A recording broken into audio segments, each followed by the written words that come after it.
Olá, queridos, graça e paz. Que honra poder ter você conosco hoje em mais uma edição do nosso programa Farol Doutrinário. Esse programa que tem como objetivo trazer mesmo as raízes e o fundamento daquilo que nós temos como crença e base dentro do Ministério Verbo da Vida. Além de um convidado especial que nós temos hoje, né, eu tenho a honra de estar apresentando essa edição juntamente com o meu pastor, o pastor Tiago Borba. E qual a sua expectativa, pastor, para essa edição?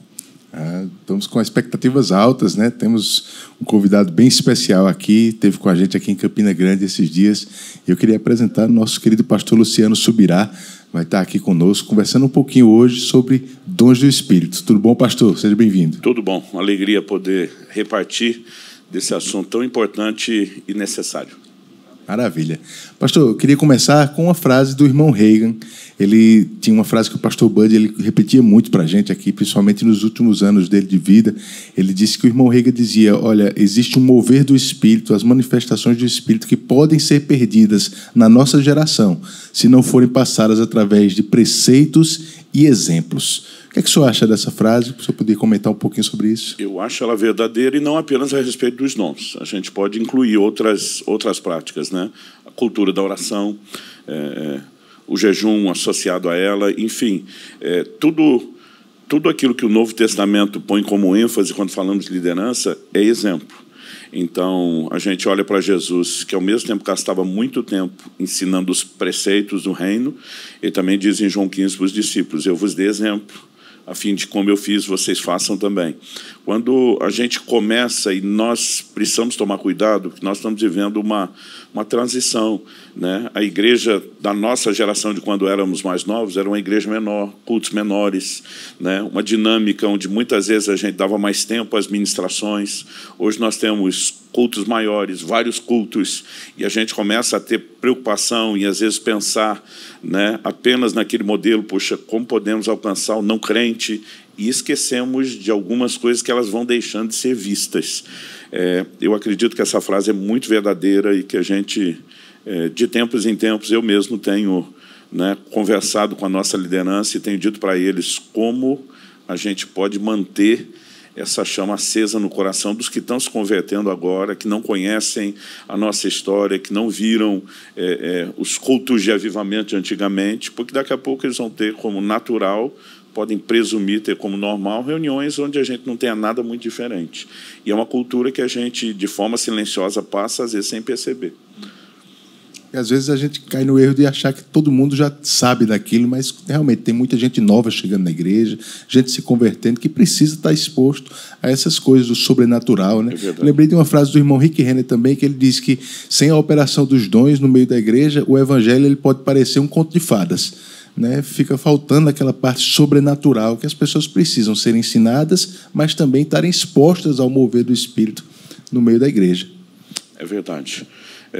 O apóstolo Paulo fala em 1 Coríntios 14, de se um incrédulo entrar no nosso meio e deparar com a realidade dos dons, desde que elas administradas corretamente, né? Ele falou, você vai falar em línguas na frente do incrédulo, ele acha que você está louco. Mas se você profetizar e revelar os segredos do coração dele, ele vai se prostrar com o rosto em terra, vai reconhecer que Deus está no nosso meio. Então, o propósito dos dons nunca é apenas servir quem é ministrado. Ele é um testemunho para todos os demais de que Deus está no nosso meio, né? Eu acho que é com essa ênfase que a gente tem que ter a preocupação de criar a cultura do exercício dos dons. E a importância disso se manter vivo, né? De uma geração para outra geração. Você vê na Bíblia que Deus tem um interesse, né? Que a geração anterior comunicasse algo correto. E quando a geração posterior não mantinha aquele vínculo conectado, aquilo de alguma forma era enfraquecido, né? E não se mantinha vivo nas gerações anteriores. Como o senhor acha que a gente pode, né, manter vivo essa familiaridade, né, com os dons espirituais numa geração que está vindo, né, numa geração muito voltada para a internet, para o entretenimento? A gente tem uma leva aí de opções que serve para engolir o tempo das pessoas e preenchê-las de uma forma que não tem sido eficaz. Como o senhor acha que a gente pode manter isso vivo na geração que está se levantando? Bom, nós já temos um desafio, como eu falei antes, que é o tipo de público e de reunião, né? Você mencionou a frase do Reagan, eu vou mencionar um livro dele, que é o Planos, Propósitos e Práticas. Ele fala sobre reuniões onde a gente intencionalmente tem que alcançar o não crente, mas reuniões onde intencionalmente a gente tem que se voltar para o cliente. E eu acho que um dos desafios hoje, além dessa nova cultura da internet, é a cultura de um padrão só de reunião. Então, a gente tem que fazer tudo numa só, e isso começa a nos gerar alguns desafios. Não dá para fazer tudo num tipo só de reunião. Então, em 1 Coríntios 14, Paulo diz lá no verso 26, quando vos reunis, um tem salmo, outro tem doutrina, um tem revelação, outro tem língua, outro tem interpretação. Ele não fala daquela reunião onde a gente vai receber algo, ele fala daquela reunião onde a gente vai oferecer algo. Se você pensar na dinâmica, né, de um auditório como o de vocês aqui em Campina Grande lotado, como é que cada um participa com algo? Então, para mim, né, esse é o tipo de reunião que ela não é tão eficaz quando nós estamos falando de reunião grandes, né, de cada um poder participar. Mas, por exemplo, na cultura da nossa igreja local, a gente incentiva muito a prática dos dons nas reuniões menores. Nós temos grupos nas casas. Então, isso é parte da dinâmica da reunião. Olha, você tem que ter liberdade, né? Você tem que poder orar, tem que poder liberar uma palavra para alguém. A gente ensina cautela nesse sentido, mas se, por um lado, o grupo pequeno nos ajuda a poder praticar essa realidade, por outro, nós não estamos nos grupos o tempo todo, né? Novos grupos estão sendo multiplicados e, às vezes, a gente não consegue ter aquela cultura do exemplo tão forte como teria na maior. Então, eu ainda não tenho todas as respostas, quero ser muito, muito honesto. Houve uma época onde a gente fazia mais seminários falando sobre os dons, sempre com a ideia de simplificar. Por quê? Alguns mistificam tanto que para eles está muito longe, muito distante. Aí eu não dou conta, isso não é para mim, né? E nós temos alguns outros que fazem questão de funcionar, talvez pela maturidade já no dom, de uma forma tão espetacular, né, que faz o outro olhar e dizer, eu acho que eu nunca vou ter um resultado desse. Então, a gente já não tem tanta gente movendo nos dons, e às vezes os estão movendo, não é uma coisa intencional, vou dificultar, mas eles não percebem que a gente tem que deixar um pouquinho mais fácil, um pouquinho mais acessível. A gente tem tentado usar um pouco, né, desses recursos, desse entendimento. Gente, vamos ter um ambiente onde a gente exercite, né, porque outro dia alguém me perguntou, como a gente aprende a mover nos dons? Eu falei, movendo. Né? Não tem outro caminho. Se a pessoa esperar ficar muito boa para começar, ela não começa nunca, porque ela não fica boa naquilo a não ser fazendo. Então, a gente tem que ter um ambiente onde as pessoas sejam encorajadas ao treino de uma forma leve, obviamente sem brincar com as pessoas, nem com o reino de Deus, mas onde elas se permitam aprender. Então, eu acho que, nesse sentido, a gente tem o que eu chamaria de desafios múltiplos, né? A era digital voltada ao conhecimento e o entretenimento, a dificuldade das reuniões em relação ao que era antigamente. Porque quando a gente ainda sonhava com a igreja crescer, pelo menos algumas reuniões nós tínhamos um modelo que cabia essa coisa de cada um participar, trazer o que hoje não cabe mais. Não queremos, de forma alguma, achar que a solução é que a gente, como igreja, seja pequeno para funcionar, né? Talvez essa multiplicação dos pequenos grupos, aulas específicas, mas eu acho que a gente tem várias coisas para serem orquestradas, mas o mais importante, eu acho que é manter vivo no coração daqueles que a gente consegue influenciar de alguma forma o anseio de eu posso ter as experiências. Eu não apenas posso, eu preciso vivê-las. Eu acho que o primeiro passo é a gente tentar provocar as pessoas nesse nível. Maravilhoso, pastor. Que tempo abençoado. Creio que você aí está sendo muito alcançado por tudo que está sendo ministrado aqui. Agora nós vamos chamar o quadro No Que Cremos. É um quadro que tem como alvo mesmo trazer uma familiaridade a você, que faz parte do nosso ministério, sobre os valores que nós carregamos. Como ministério, nós temos uma visão, uma missão, um DNA, e esse DNA carrega valores. E eu gostaria de chamar agora esse quadro e creio que você vai ser muito abençoado.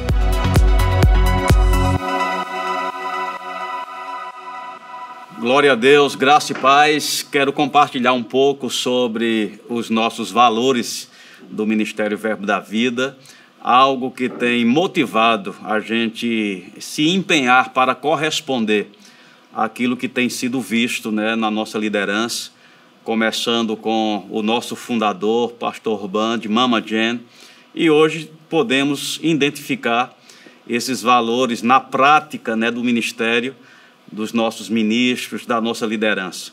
Hoje quero falar sobre excelência, algo que faz parte, né, do caráter de Deus.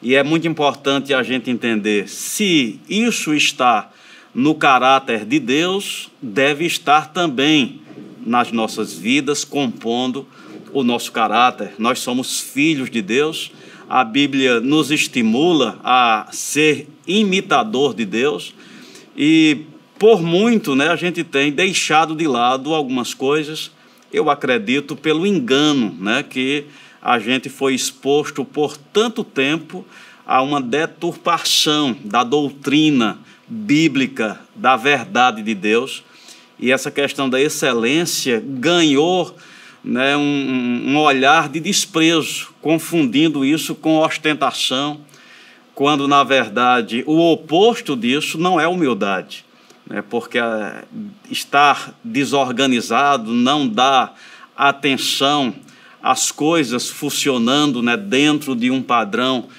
de excelência, não foi admirado ao ponto de ser perseguido, porque não fazer demonstra, né, falta, né, dessa pretensão e estar mais ligado à humildade. Mas eu estou aqui para te dizer, isso não é humildade. Deus é um Deus excelente, né, em tudo que faz. Quando Deus está em ação, em um episódio, em uma cena, você vai perceber Deus organizando as coisas de uma forma completa. Nós temos um texto, né, que eu queria trazer para você, em 2 Pedro, capítulo 1, versículo 5, diz assim: por isso mesmo, vós, reunindo toda a vossa diligência, que fala de esforço, né, dedicação, associai com a vossa fé a virtude. E essa palavra virtude quer dizer excelência moral. E observando o sentido dessa palavra, quer dizer uma conduta virtuosa de pensamento, sentimento e ação. Por muito tempo a gente associava, né, que só sentir bem e até mesmo pensar bem é suficiente. A vida ela pode ser relaxada nas ações, principalmente nesse quesito, né, organização, limpeza, excelência mesmo em todo o sentido da palavra, ser deixado de lado.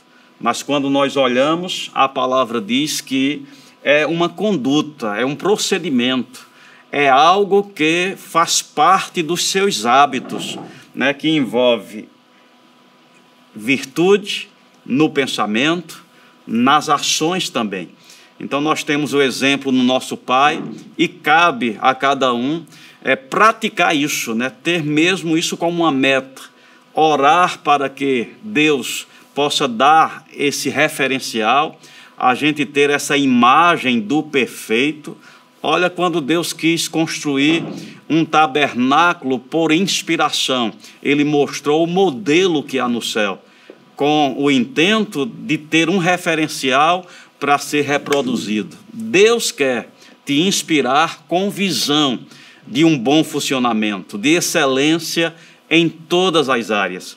E Ele pode te dar um modelo, como é no céu, como é no coração dEle, e a gente poder reproduzir esses feitos de maneira que a natureza de Deus se identifique também na nossa vida, nesse aspecto, nesse valor que é excelência. Que você seja abençoado na prática desta palavra. Deus abençoe. Coisa boa. Vamos voltar aqui com o pastor Luciano, gente.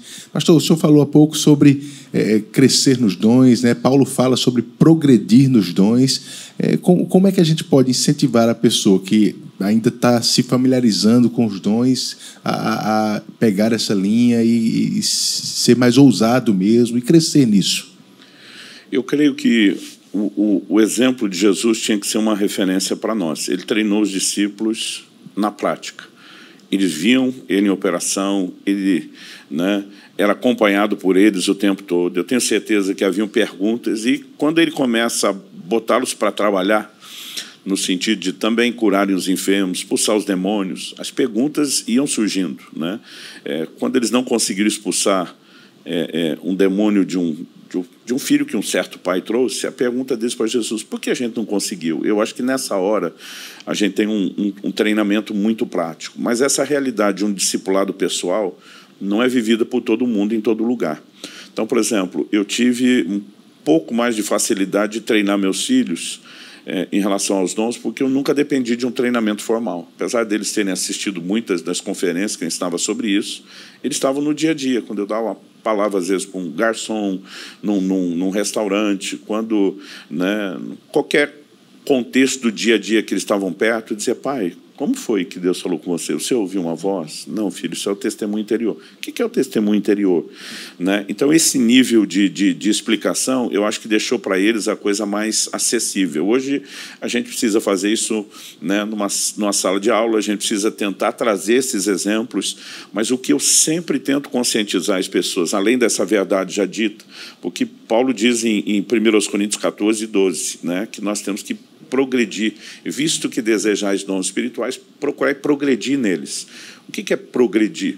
Né? Se a manifestação fosse unilateral do Espírito Santo, ela já vinha plena. Né? Quando Paulo está orientando aqueles irmãos, dizendo que Deus não é Deus de confusão, significa que a confusão está sendo feita por eles. Então, acho que uma das primeiras coisas que as pessoas têm que reconhecer sobre os dons é que ela é uma interação entre o homem e Deus. O Espírito Santo nos inspira, a gente tem que aprender a corresponder. Eu acho que esse entendimento de como correspondemos é o que tem a ver com o progredir. Não é que o dom fica melhor, mas minha capacidade de interagir, de corresponder com o Senhor é que fica melhor.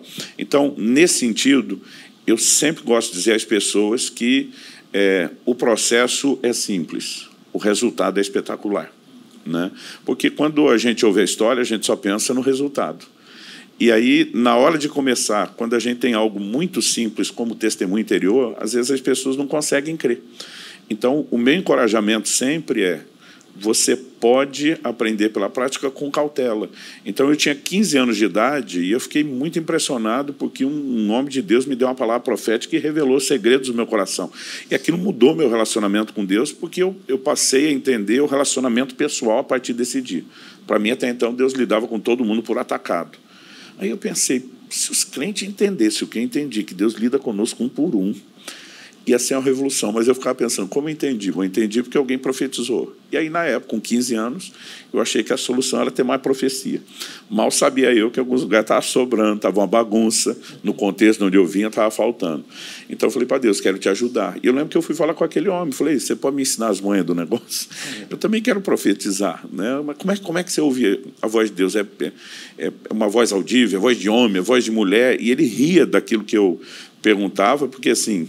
Hoje eu tenho vontade de rir também das perguntas, mas para mim era uma coisa tão distante, e ele me ensinou com muita clareza sobre o testemunho interior. Né? Ele falou, como você sabe que é salvo?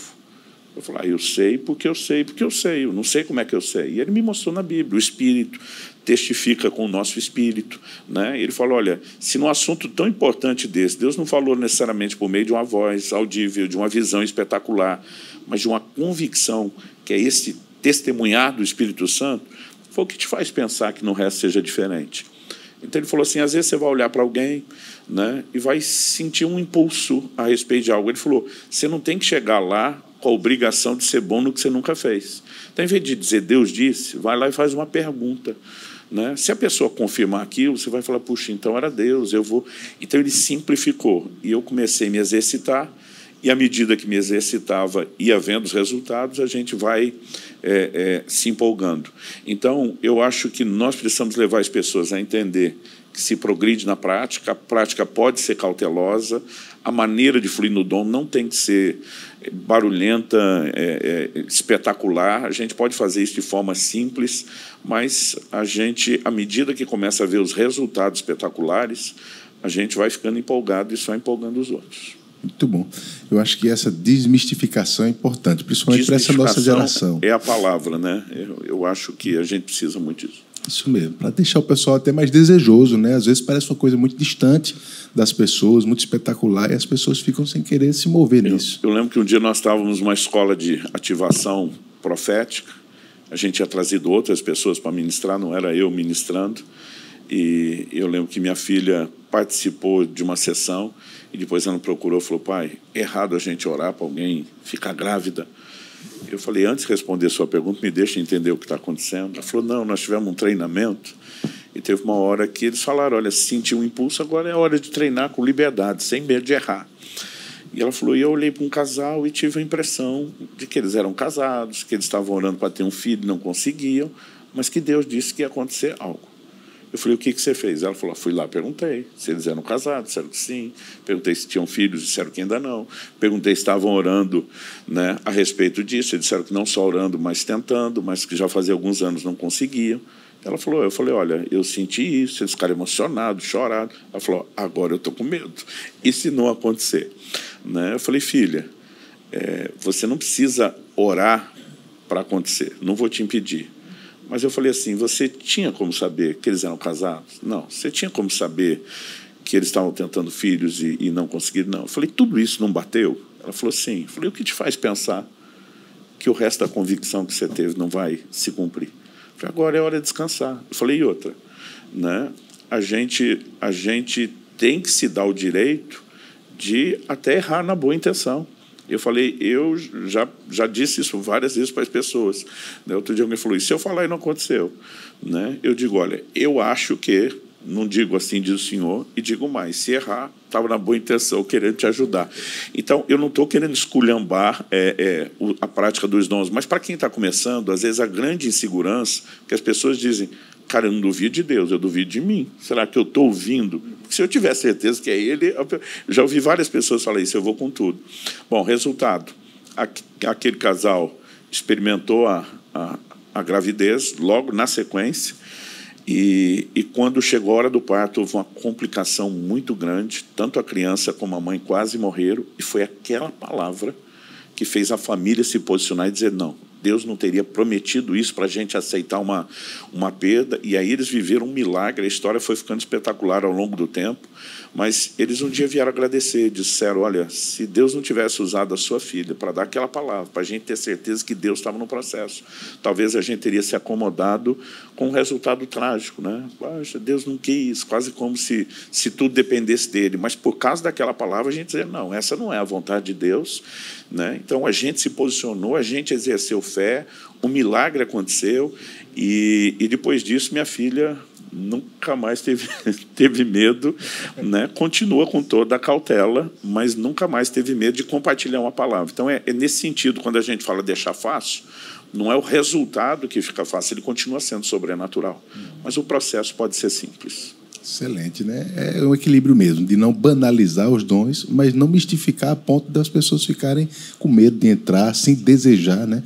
Porque eu acho que o que a gente precisa passar para essa geração, como o irmão Riga diz, através de preceitos, através dos exemplos, é o desejo pelos dons, é eles quererem atuar nisso, né? Como Paulo diz: deseje, procure com zelo os dons de Espírito. E ele ainda diz, principalmente o de profecia. Porque como é que o senhor entende esse zelo pela profecia que Paulo tinha em relação aos dons? Eu olho para a afirmação de Paulo e eu gosto de separar duas coisas. Primeiro ele diz: buscar com zelo os melhores dons. Depois ele diz: principalmente o de profecia. Vamos começar pelos melhores. Paulo alista 9 manifestações do Espírito. E, para mim, não é coincidência, o 9 é um número de frutificação na Bíblia. Quando você olha o fruto do Espírito, tem 9 características. Quais dos 9 são os melhores? Outro dia alguém falou a pergunta que ninguém sabe responder, né? E eu costumo responder com depende, né? Por quê? Deus opera em nós o querer e o realizar. Então, muitas vezes, a pessoa é provocada por Deus a desejar mais um dom do que outro. Na vida daquela pessoa, um vai ser melhor e talvez o outro não. Os 3 dons do Espírito Santo que eu mais desejei desde a minha adolescência são os que mais forte operam na minha vida até hoje. Eu não creio que seja coincidência. Mas os melhores a gente relativiza. Então, de repente, para mim pode ser profecia, palavra de conhecimento, cura, de repente para outro, palavra de sabedoria, né? Operação de milagres. Agora, quando Paulo fala a respeito da profecia, não tem mais discussão. Aí ele deu um nome e falou: principalmente esse.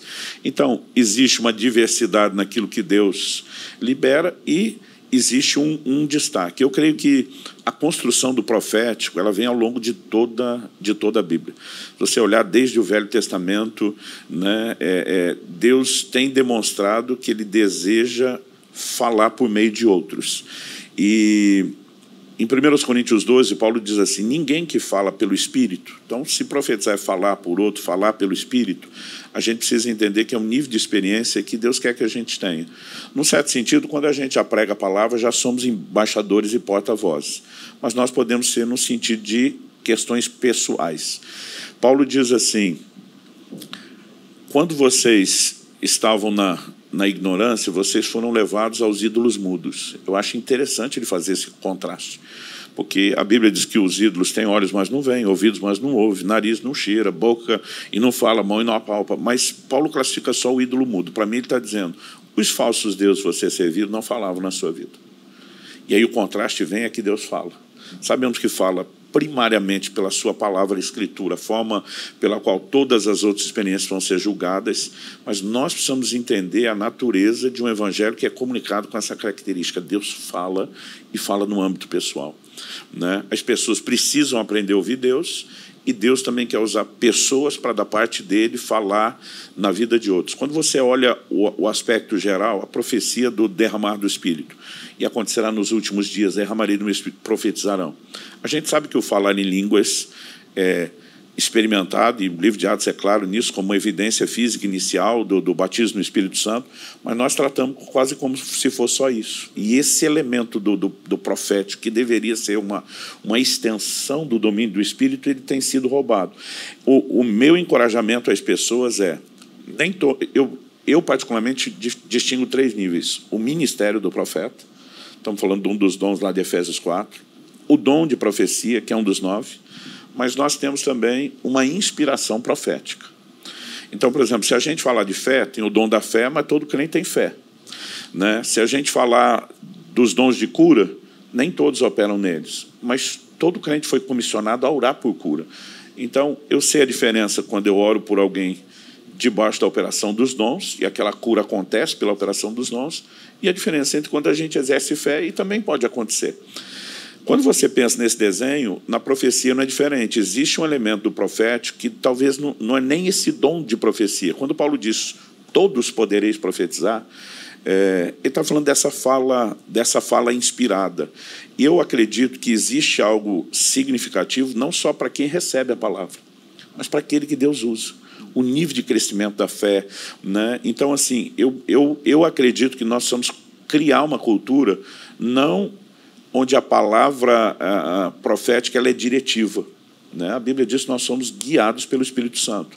Mas quando a palavra profética vem confirmando a direção que a pessoa tem, isso é fantástico. Eu me lembro quando estava chegando a época de eu mudar para Curitiba, mudei em 2005, aonde eu andava nesse Brasil, os profetas que não sabem guardar segredo vinham. Deus está te chamando para Curitiba, Deus está te levando para a capital.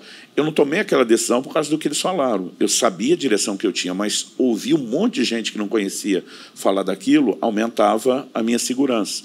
Mas a Bíblia diz que o que profetiza fala aos homens consolando, exortando, edificando, né? E às vezes você pega uma pessoa que está num contexto que aquela palavra profética ela não é uma promessa, ela não é uma direção, mas ela fortalece a fé.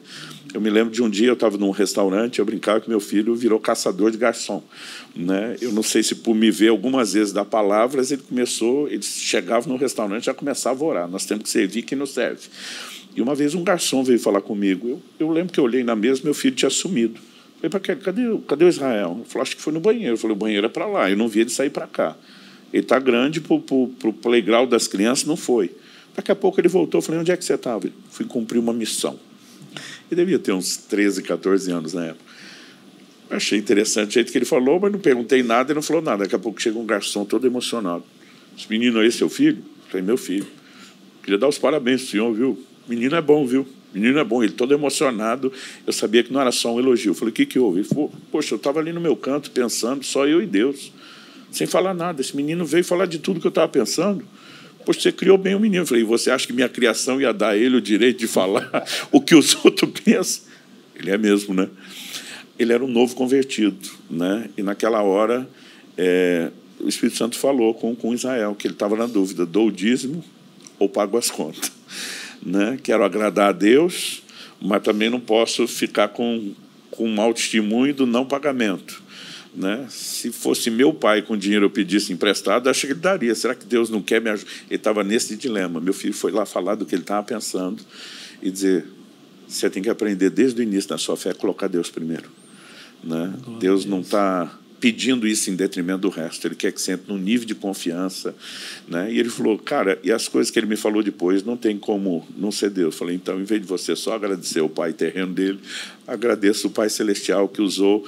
Né? Mas a gente vê o impacto. Agora, para o meu filho, isso foi algo importante. Não foi só para o cara. Puxa, Deus me usou. Né? Eu brinco, quando você começa a ter experiência, você pega o gosto também. Então, tem os dois lados. Eu acho que de todos os dons, não seria só o primeiro degrau, o mais acessível, mas parte daquilo que Deus quer que a gente tenha como cultura. Deus fala, né? Obviamente por meio da sua palavra, mas no âmbito pessoal. A Bíblia está repleta de revelações no nível pessoal. A promessa de Deus para Abraão, sobre dar um filho, sobre uma linhagem, não é só aquilo que é para todo mundo, é o que é também individual. Eu acho que a profecia de todos os dons é o que mais fomenta esse entendimento de um relacionamento individual. Maravilhoso, pastor. O pastor Budner, ele era um homem que carregava mesmo essa essência e o desejo que os dons espirituais estivessem em manifestação, né, nas igrejas Verbo da Vida. No seu livro, né, Somos Ungidos, tem uma citação dele que diz assim: nós precisamos desejar os dons em operação em nosso meio. Eu sempre vou estar com expectativa em operar nos dons. Não vou deixar de ser movido pelo Espírito Santo. Se todos os ministros do mundo pararem de operar nos dons, ainda assim eu permanecerei firme. Uau. Então ele era alguém firme que conservava, né, isso que faz parte da nossa essência e valores, que é o fervor de espírito. E nós continuamos nessa caminhada. E uma palavra minha a você que é parte da casa: honre o legado. Né? Você recebe uma herança não só de no que acreditar, mas do que poder experimentar. Maravilhoso.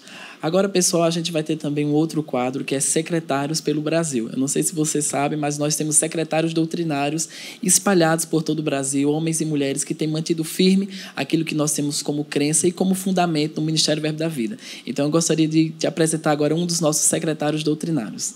Fica com ele aí.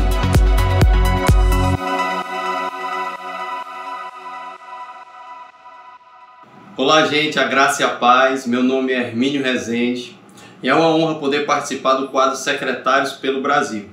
Eu que entrei há pouco tempo na equipe, né, há alguns meses, Fernando e Miriam entraram em contato comigo, me convidando para fazer parte da equipe, né. Isso me lembrou de 2017, quando eu fui diretor da Escola de Ministros itinerante aqui no Ceará, e eles auxiliavam Silvia na supervisão nacional.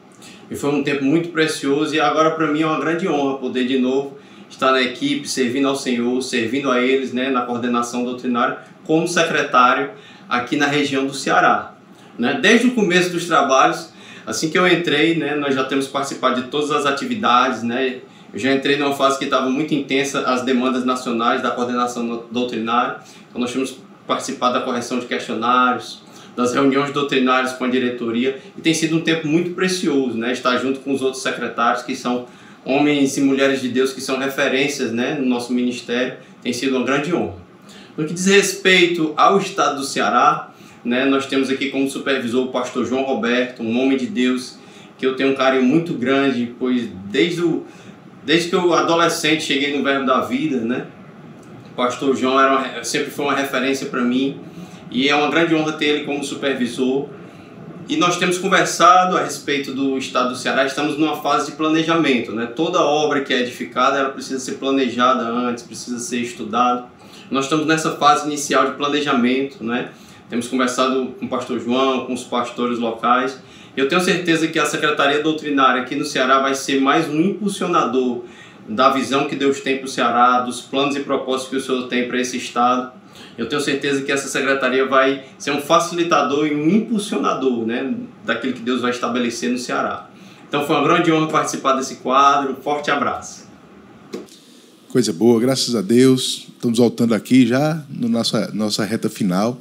Queria deixar um agradecimento aqui ao pastor Luciano. Muito obrigado, né, por compartilhar com a gente desse tempo. Pastor, tem sido muito proveitoso para a gente, essa parceria com a gente também, né? E eu queria que deixasse o senhor à vontade aí para as suas palavras finais. Bom, eu quero encorajar quem está nos assistindo e se sentindo inspirado a crescer no assunto. 2 dos melhores livros que me ajudaram a entender aquilo que eu vivo, tanto a direção do Espírito como dos dons. Primeiro, Como Ser Dirigido pelo Espírito de Deus, do Kenneth Hagin. Para mim, disparado, o melhor livro sobre o assunto que eu li na minha vida, está no top 3 dos livros que mais me impactaram.